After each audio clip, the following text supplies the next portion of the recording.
another, long live the prince, and at another, long live the Parliament. Very well.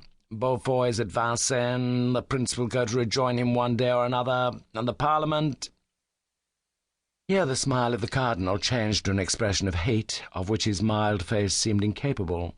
Well, the Parliament. We will see what we will do with the Parliament. We have Orléans and Montargis. Oh, I will take time for this, but those who have commenced by crying down with Mazarin will finish by crying down with all those people, each one in his turn. Richelieu, whom they hated when he was living, and of whom they are always talking since he is dead, was lower down than I, for he was dismissed several times, and oftener still feared to be so. The Queen will never dismiss me, and if I am forced to yield to the people, she will yield with me. If I fly, she will fly, and we will see then what the rebels will do without their Queen and without their King.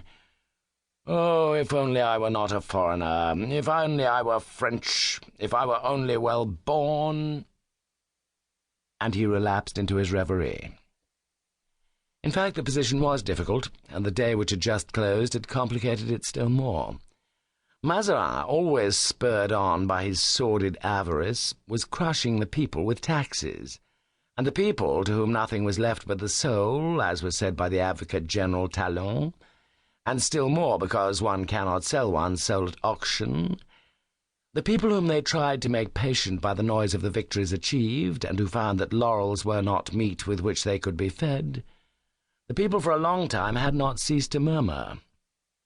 But this was not all, for when it is only the people who grumble, separated as they are by the middle class and the nobility, the court does not hear them. But Mazarin had had the imprudence to embroil himself with the magistrates. He had sold 12 warrants for members of the Council of State. And as these officials paid very dearly for their posts, and the addition of these 12 new associates would lower its value, the old officials had united, sworn upon the Gospels not to suffer this increase, and to resist all the persecutions of the court, promising one another that in case one of them by this rebellion should lose his post, the rest would contribute to reimburse him its value. Now, see what had resulted from both these sources. The 7th of January, 700 or 800 shopkeepers of Paris were assembled and mutinous, on account of a new tax about to be imposed upon the proprietors of houses, and they had deputed 10 of their number to confer with the Duc d'Orléans, who, according to his old habit, was seeking popularity.